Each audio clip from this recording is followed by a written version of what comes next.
Hey there, and welcome back to Common Knowledge. It's time to finish the week strong as I look at 10 more common Magic the Gathering cards and tell you if they're any good in the Pauper format or not. What is this, 205? That's a lot of Magic cards we've looked at, and we'll look at least 10 more today.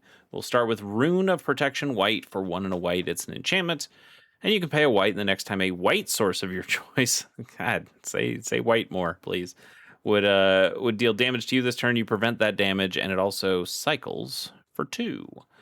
Rune of Protection, not nearly as good as Circular Protection. Just isn't. Let's take a look just to know the difference here. Circle of Protection White, just so we can compare. So this is still a 1 and a white for an enchantment. You can pay 1 generic for the next time a white source of your choice would deal damage to you, prevent that damage. So it is pretty similar, except now you have to pay white to do it, and it can cycle. So I guess you could argue that sometimes this is better, and I guess I'd have to agree with you. The cycling can be good. Hey, you can put this in the main deck if you want, because it has cycling. You could just cycle it away and get a new card. You probably don't want to do that. That does feel like a waste. But it also, I would argue, it requires you, not requires, but it really encourages you to be playing mono white when you do that. Because having to pay a single white mana every single time instead of just a generic mana can really add up. You're going to feel bad playing any sort of utility lands that might not make white. You're going to feel bad trying to splash other colors in here because those won't make the white that you need to use for this. And then there's always the argument of the different circular protections and now rune protections too. What colors is this actually good against? Is white one of the best ones? Probably not. White goes wide, so you'd have to use this on a lot of different creatures to stop them. Could this be good against red? Sure, yeah, you can prevent like a big lightning bolt or something, but red can also go pretty wide. This is pretty good against green. That's probably the best color to get it against, and red's not bad either. So those are probably the better ones here. I want to see one more of these just to remember what is it always white, or is it just because this one is white that it costs white as well? Like if I say Rune of Protection blue, I don't have to pay blue pips to get this one, right? Yeah, okay, it's still just paying white. That makes sense. That'd be kind of crazy if you had to pay blue pips and then you'd have to be in those colors. Still, the circle protections see like incredibly sparing play, but sometimes they do see play. Um, you this circle protection blue actually isn't bad considering the cryptic serpents and things like that. Black's not bad considering the Gurmag anglers and carrion feeders and things like that. You do have some options around you. These generally are just kind of stall tactics, and they're not particularly helping you win the game. They're just kind of slowing down an opponent's win, and I just kind of think you can do better than these in most instances. I do like the art on this though. I will give it credit there, but we're gonna give it as a score.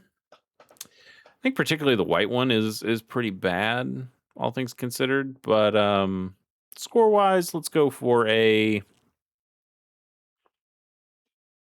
3.4,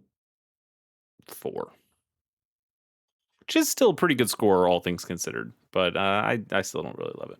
Repulse is 2 and a blue for an instant. Return target creature to its owner's hand. You draw a card. I just saw this card earlier today because I was watching the professor, rather watching Josh Lee Kwai and Ristic Studies play Dan on Tolarian Community College, and Repulse is part of that Dan deck they were playing. Repulse is fine. You get an unsummon, but you get to draw a card as well.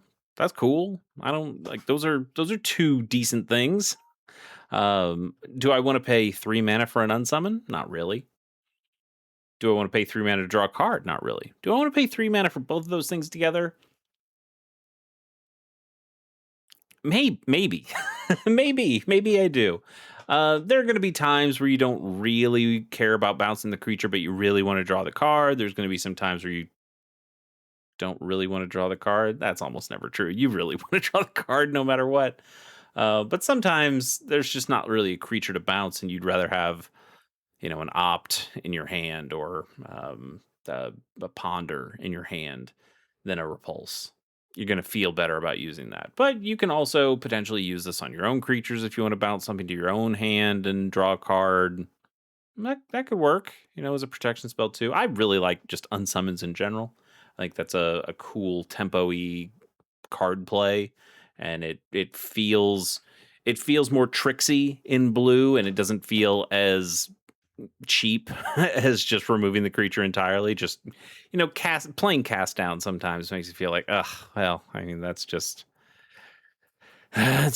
winning the game, isn't it? But it can be fun to go, oh, I'm going to bounce your creature at a very specific time, and it absolutely messes up the combat math, or it screws up your plan. I think bouncing just is a lot of fun, and it is also nice that usually it's a lot cheaper.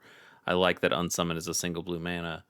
Um, and so I think this costing 3 does taint it a little bit in my mind, but it still is pretty good. Doesn't see a whole lot of play. I didn't see any real play that I know of outside of Dan, I suppose.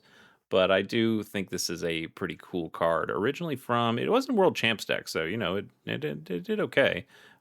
Just seeing that, I guess it's originally from Invasion. Yes, originally from Invasion. Not a bad card, though. I kind of like it. I'm going to give this thing a 4.3. That's how much I like it. Cool card. Expedition Healer is 1 and a white for a 2/2 core cleric with vigilance. This creature has lifelink as long as you control another cleric. If you play multiples of this guy, they count each other. So now you could have multiple 2/2 vigilance creatures with lifelink. That's something. This isn't going to like switch out for Outlaw Medic or something like that in like a Naya Gates or a Caw Gates. You do just want to have lifelink on the creature all the time, and this one having vigilance all the time isn't nearly as good as having lifelink all the time. But being able to have both vigilance and lifelink for a pretty easy condition, this is a format that has plenty of changelings in it, and also there's clerics all over the place. One of the most played or most represented creature types. I mean, it is a creature type, but like a job title in Magic is cleric. So you're going to find tons of clerics, even by accident, just in some of the better decks in the meta. So it's probably not that hard to get this guy to have lifelink quite a bit of the time, but it's not 100% of the time. And again, for that, you want your Sacred Cats, you want your Outlaw Medics, and this guy just doesn't measure up to that. So it's okay. It's like a decent Grizzly Bear, but it's not much more than that. So I'll go for a 2.3 and keep on moving to Weed Pruner Poplar. 4 and a black for a 3/3 Tree Folk Assassin. What a great creature type that is. At the beginning of your upkeep, target creature other than this creature gets -1/-1 until end of turn. That's kind of cool, right? If if your opponent has creatures, then nice to just shrink one of them at every one of your upkeeps. That's kind of cool. If they have like an army of 1/1s, you just picking them off one by one. That's pretty cool. And even if not, it's nice to just be able to make something over there smaller so you can swing in better. If your opponent doesn't have other creatures, though, could be your own creatures, and you're not going to really like having that, right? It is the ability is mandatory. I'd point that out. If you're the only player who controls any other creatures, you must target one of your own creatures. So you got to make sure you're at least playing big stuff or stuff that doesn't mind dying. I wouldn't mind playing a greedy freebooter with this. Oh no, my greedy freebooter died at the beginning of my upkeep. I guess I'll just have to scry and get the treasure. That's what a freebooter does, I think. But the bigger problem here is that I'm paying 5 mana for a vanilla 3/3, and that's not going to quite work out, even with the semi kind of removal thing on it. Not really. Let's go for a 2.8. Fan favorite is 3 and a black for a 2/2 human rogue with assist. Another player can pay up to 3 mana of the spell's cost. And you can pay 2, and this creature gets +1/+1 until end of turn. And any player may activate this ability. It's from Battle Bond. Can't you tell? Because it has 2 abilities here on it that are extremely multiplayer focused.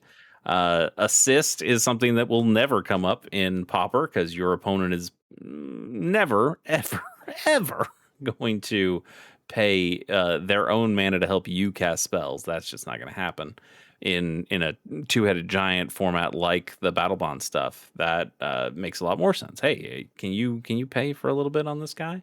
Now the ability is kind of cool. It's an instant speed +1/+1. That's pretty decent. 2 mana is more than I'd want to spend for that, but it does make a little bit of sense to do it in this kind of multiplayer format where, hey, you can pay for this ability a couple times. I can pay for this ability a couple times, and now this guy's really impressive. That's all cool and goes into the flavor of fan favorite. Hey, yeah, the fans, the other people would be helping to get him in, and the other people would be giving him strength. That's cool. I do like that. As a Pauper card, pretty terrible. It's a 4 mana 2/2. We don't like those.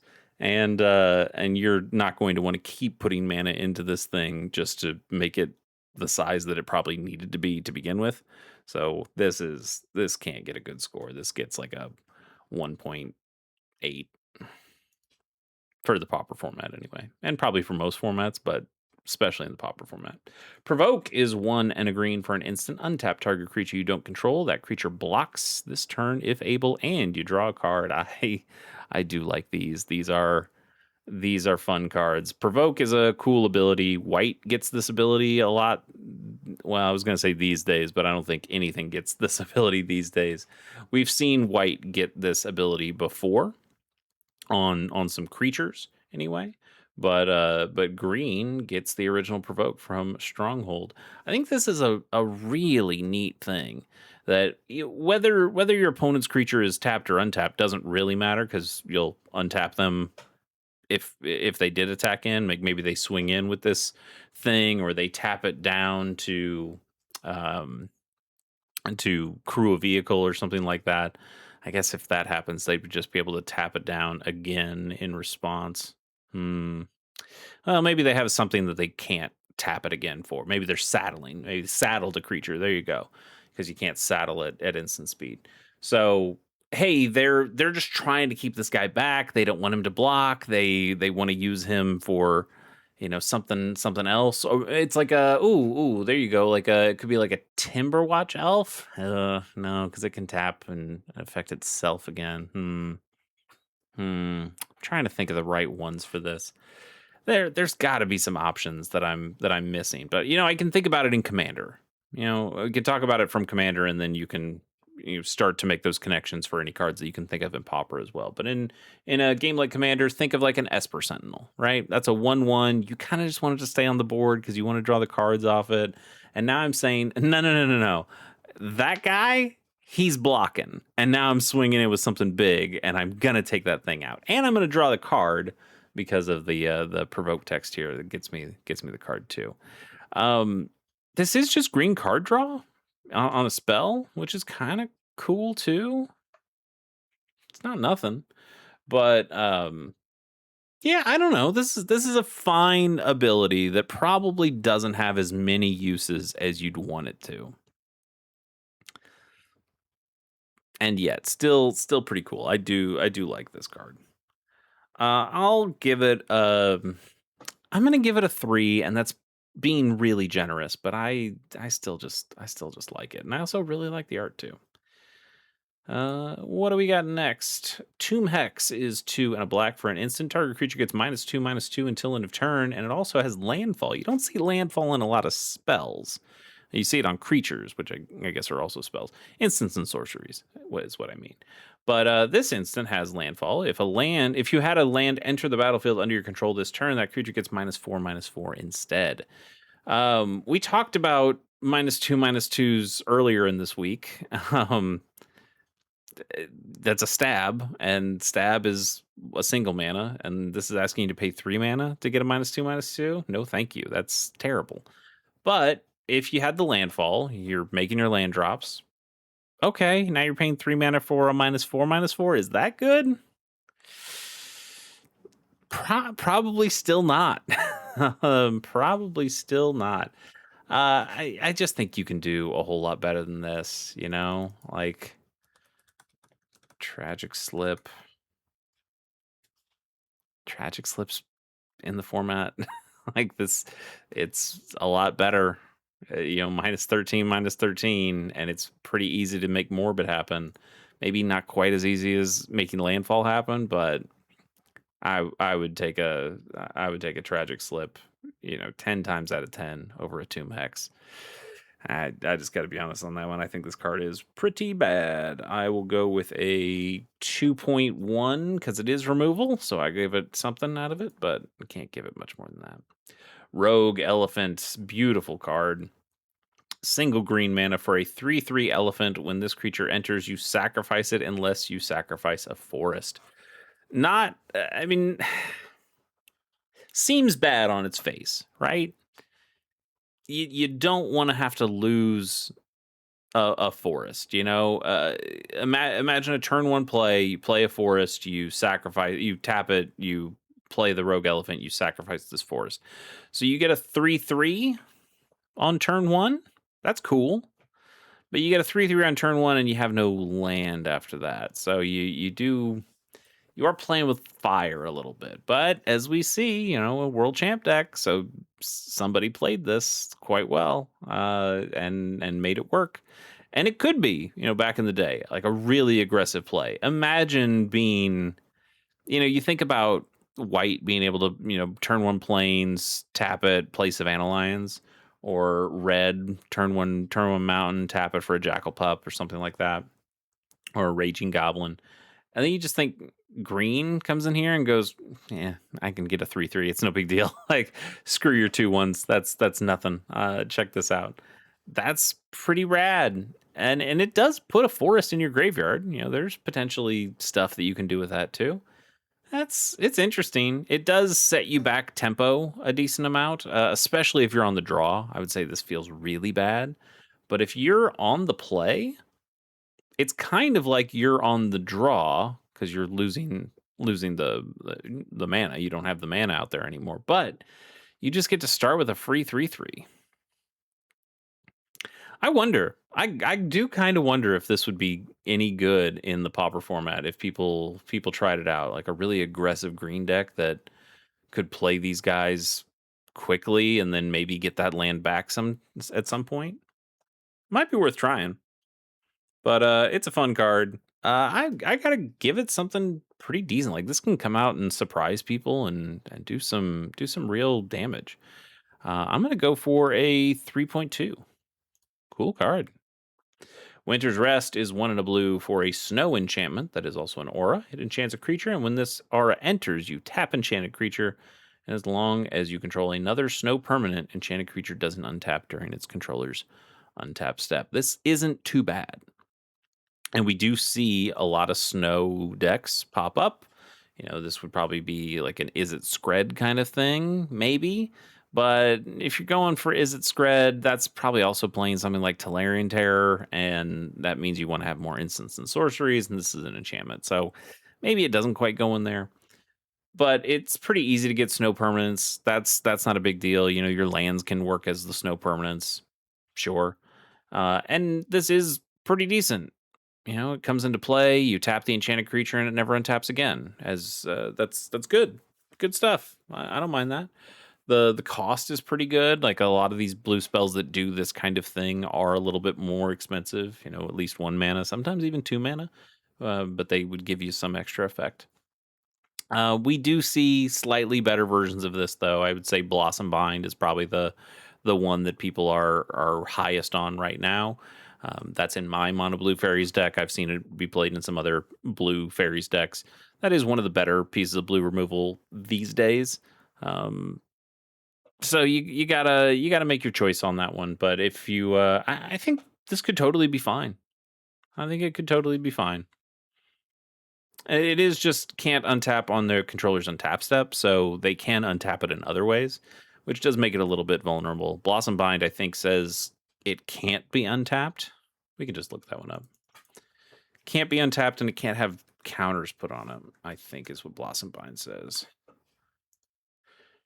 This creature can't become untapped, and it can't have power counters put on. Hey, exactly what I said. So I think Blossom Bind is probably, again, 10 out of 10 times I would take this one instead. It also taps the creature when it enters, and I think these are just better abilities than this generally. But if you're playing Snow, maybe. But you don't have to play Snow if you're playing Blossom Bind. So maybe just stick with Blossom Bind. Score wise, it's fine. It's fine. We do have what I would consider strictly better cards than this one, but it's fine. I'll go for a 3. Ether Jacket is 3 mana for a 2/1 artifact creature that's a Thopter. Love a Thopter. It has flying and vigilance, and you can pay 2, tap, and sacrifice this creature to destroy another target artifact. Activate only as a sorcery. It's an interesting little piece. It's not very good, but now you kind of gotta. I want to consider it more for like a limited point of view or a cube point of view. This is a card that any deck can play because it's colorless. It's a 2/1 flying vigilance creature. That's pretty good. If your opponent doesn't have any flyers, this is getting in for a decent amount of damage each time and holding itself up to both block or use its ability. Even if its ability can only be used at sorcery speed, that does limit it a little bit. But still, I mean, I don't love the casting cost. I don't love having to pay 3 mana to get this on the board to begin with. We have lots of 2/1 flyers that can be a lot cheaper than this for any various reasons. But this is an okay ability. Being able to destroy another target artifact, that happens a lot in Pauper. You see plenty of artifacts that are worth destroying. So I just can't bring myself to hate this, even if I know in my heart this isn't going to see any play. It's just not good enough. I still like it. Let's go for a 2.5. No, I'll bump it up to a 2.6. It's better than that. Bonus card of the day, it's Tinder Farm. It's a land, it enters tapped, you tap it to add green, but you can tap and sacrifice this land to add Boros. Isn't that interesting? That's cool. I like that. We see other lands. We've seen these lands before Invasion, I'm pretty sure, that would tap for a color, but then could sacrifice themselves to give you 2 of that color instead. But it would all be the same mono color. This one, pretty cool if you're playing a Naya deck, right? Hey, I just have this green mana that enters tapped. That doesn't, you're not going to feel great about that. But on the turn that you really need it, you can ramp up. I guess that's more of like a ritual at that point, but you can ritual up and get Boros mana. Maybe it's not even that you're ritualing exactly. Maybe it's just, hey, I'm in a deck that mostly just needs green, but sometimes I really need to splash my red and white, and I need to get that, Boros creature out or that Naya creature out, and this is my way of making that mana. It's okay. It's okay. It ends up not being very good, especially because it's something that really only taps for one color and enters play tapped and doesn't do anything else. I'd rather have the cycling lands that can cycle for a single mana, like a Lonely Sandbar or something like that. But there is something about it. It does make you a bunch of different colors when you need it, and that's kind of cool. It's also a land, so it's just generally pretty good. It's Lands are pretty good Magic cards on the whole. I'm gonna go for a 4.1. A 4.1. Interesting bit of lands. I don't know what the others in this cycle are. Can we scroll all the way down to the lands? God, look at these basics. Invasion basics looks so good. I love this forest. I love, in fact, I love all these forests, but I love these 2 forests especially. Yeah, that one's pretty good too. God, just some really good looking cards. I have a foil version of this invasion land that looks really good. So we have Tinder Farm that does that. We have Sulfur Vent that does that with Grixis. Geothermal Crevice does that. Irrigation Ditch for Bant.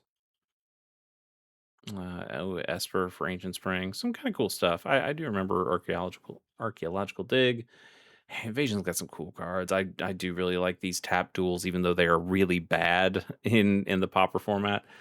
If you've ever played Battle Box, and I just recently made a couple Battle Boxes, so I had to in Battle Box traditionally you grab this set of lands that we're provoking into, but you grab that set of lands because those are you just have tap duels. It doesn't really matter that you have if they have land types on them. I guess they could depending on what cards you put in your battle box, but for me, I love the art on these things, especially Elfing Palace. That's one of the cooler cards from an art perspective for me. So anyway, that's neither here nor there. These lanes are pretty good. Like I said, good, decent score. But that will be it for today and it for this week. I will see you next week on another edition, a slate, another slate of cards that we'll see here on Common Knowledge, and we'll just keep on doing our thing. Thanks for joining. See you later.